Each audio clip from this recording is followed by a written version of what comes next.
I live here in New York. I'm not from here. I grew up in Oakland, California, and I moved here about 15 years ago. And a lot of my life has been making place out of a place that I didn't grow up in.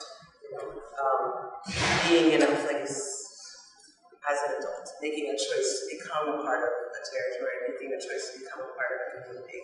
So I want to do something before we get started with everybody, which is, if you feel comfortable, go ahead and close your eyes. Just take a little breath. And without opening your eyes, I want you to tune into your inner compass and point to the direction that you think is north. And then we're going to open our eyes and see where that is. Oh my gosh. Amazing. Here we are on the Manhattan Bridge. Everything is north, south, east, west, and we know that the water's right there because we can be with it, we can feel it, we can touch it. And that's one of the ways that we orient ourselves. And when we think about orientation, right, we're asking these two questions of ourselves. We're asking, where are we? And we're also asking, how did we get here? I myself am a person who is on this territory in Turtle Island as a descendant of people who were brought here against their will. I'm descended from enslaved Africans from the Deep South, as well as indigenous people in the Mississippi River Delta, as well as Seminoles who fought the U.S. government in guerrilla warfare for 90 years in the Florida swamps and became known as Seminole, which is actually just a derivation of the Spanish word for runaway. But today, I wanted to kind of get us oriented specifically to this neighborhood, right? Does anyone want to name any of the elements or beings or spirits that might be here in what we now call Chelsea? Oysters? Oysters. Is it oysters? Yeah, because of the river. Yeah. Alright, you don't want to say it. Wolves. That's okay. Wolves, there we go. Yeah, wolves. Wolves here. I'm going to go off of what you said, oysters, which is really interesting in that this is a neighborhood that used to be not just underwater, but part of a tidal marsh that kind of dominated the entire west side, all the way up to the indigenous pathway that we now refer to as Broadway, which used to be referred to as Bloomingdale Road, was kind of the thoroughfare for most of New York's history until kind of mid to late 1800s. That road actually turned in at 24th Street and went east because this land was marsh. This land was tidal marsh. There were several freshwater sources that were here that contributed to the marsh or were contributed to by the marsh, but they kind of mixed with the brackish, which made this a really inhospitable place for agriculture, right? Because you can't really start a farm when the time comes in. Which is interesting in that who would live on land that is hospitable to human life and growth? It would be people who are denigrated to the edges of society. So we think of this place as a coastal place because they filled in this land, right? And they've made it into we know what our highway is. But the coastline actually is much further in, and we're supposed to be moving the tides right here. One of the ways that you can tell in Manhattan specifically if there's actual bedrock or land underneath where you are is if there's high rises. And that's only very, very recently high rises started to be built on landfill or because they need sewer systems and structures. But anyway, that's a whole other thing. But yeah, that's why Midtown and Lower Manhattan, those are some of the, and also Inwood are some of the only actual bedrock embedded places in Manhattan. But Chelsea itself actually can't support buildings that are like 20 stories, 30 stories, 40 stories, which is why everything is kind of one level here. So I'd like to share a little bit about what is in, well, I want people to name also, what is in landfill? What is landfill, right? What's it made out of? Sand, yeah. Somebody's, I heard somebody say maybe garbage. Garbage, right. Right, exactly. So before the city had a trash things that would be considered garbage are different from what would be considered garbage today. As you know, Manhattan, which is New York City, is the only colony within New England, right? It wasn't founded as a religious ideology project. This was founded as a corporate headquarters for the Dutch West India Corporation, right? This is a cash grab for that country's royalty to make as much money as possible, just as the Dutch East India Company was similar. And so everybody here was kind of on the hook to the corporation. It's almost as if Amazon.com started a city, and the people who worked at Amazon lived in that city, and that's kind of who the settlers, the early settlers of New Amsterdam, right, which is a territory of the Lower Wall Street were. Now, when we think about why this place was so sought after as a colony, as a place to make money, this is the perfect port. It is a protected coastline that is surrounded by horizontal narrows. It's not part of the open ocean, and these rivers never freeze. You can have boats landing all year long. In January, you can have boats landing, picking up shipments of parts of the triangle trade, right? You've got slaves, you've got sugar, you've got rum. These are the things that actually make money that builds what we now know as New York. So when we're thinking about a place like Chelsea, right, that is on landfill, is filled in, the way that that was filled was an intentional project. So during the triangle trade, during the slave trade, this was so lucrative, but the shipbuilding industry was in Europe. And you can't get an actual wooden ship across the open ocean without having it full of cargo, which is kind of how this worked. But at that point, Europe had nothing really to offer because they extracted most of the forest, they extracted most of their resources.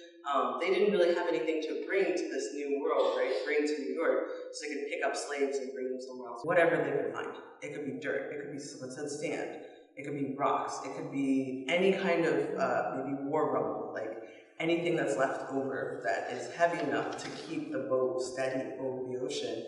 And the city and different large landowners along this coastline, they would actually pay these shippers, these corporations, these mercenaries that were trying to participate in the triangle trade, to dump that into the harbor so that they could fill out the land. This process took about 200 years total. Lower Manhattan used to be very narrow, sort of like this, and now it goes all the way around like that, right? It's like a kind of a big round shape. So if we're imagining if it started at Fifth Avenue, right? This was all filled in over the course of hundreds of years, so that there could be more and more space for those ships. The ship can't go through a marsh, right? So a ship has to go all the way up to like a shelf, like an actual coastline on which oysters grow, right?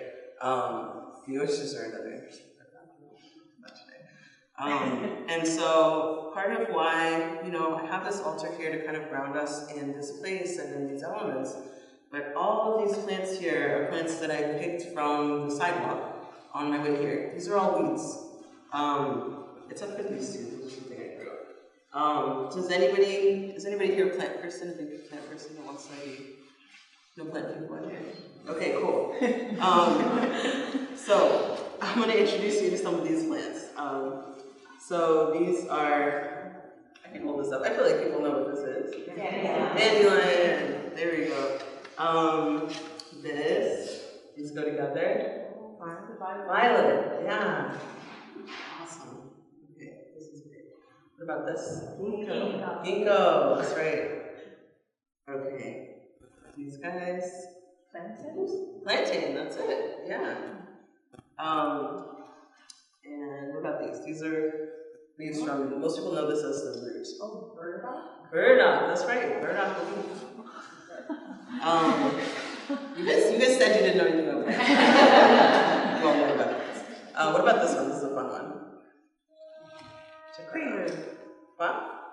Cleavers. What do you call it? What? Cleavers. Cleavers, yeah. And this is also known as bedstraw. This is a really interesting plant because later on in the 1800s, who worked on these ports, right? Impoverished Irish Catholic people that arrived here on coffin ships from their plantation conditions in Ireland. And that turned into an explosive situation. But that is who first populated this neighborhood once it was filled, were these very, very poor Irish Catholics who worked on these docks, and they would stuff, because they didn't have any money for cotton or fabric or anything like that, they stuffed their bed with this bed straw, which goes wild all over the place. Another name for plantain, does anybody know the other name for plantain? So this is a plant that's also known as white man's moccasin around here, because this is a plant that grows on the side of pathways and was brought from Europe. So the reason I'm showing all these plants very specifically is all of these plants were seeds that were embedded in that rock, in that dirt, in that soil. Most are from China, some are more common in Europe, a lot of them grow. This grows wild in Palestine, really, really a lot. Yeah, these are all plants that came here against their will. And now they have built a home here, they live here, they grow in the cracks in the sidewalk, they exist here, they are part of New York, they're part of where we are. And a lot of times when we use language to describe weeds and invasive plants, it's like very explicitly xenophobic because these plants are not supposed to be here. But they're part of the slave trade as well, and they're here to stay, and they have, I mean, you guys name them, they have so many medicinal properties, they're delicious. I actually have burdock tea that I made for everyone with some burdock that I harvested, if you want to help yourself, it's right here. I'm actually going to pass it around at first to engage with. And I think my time is coming to a close, but I really want to speak to the situation with a lot of these Irish folks that were here and made this neighborhood into what it is. You know, before this was an Irish neighborhood, this was a black neighborhood. And this was a place where the Dutch colony sent their former slaves to farm on behalf of the Dutch West India Corporation above the Wall Street Wall by committing genocide against any indigenous people that they saw, as well as farming for the territory on what they called Boweries. So Bowery Road is the road to the farms, Bowery. And the place where they lived was in this marshland. The West Village and Chelsea were black neighborhoods until late 1800s, 1860s. A lot of these Irish folks were coming here off of the coffin ships. They were furious, their conditions were terrible, and these docks were worked by black workers. There was a huge, massive race riot that happened when they were drafted into the war, into the Civil War.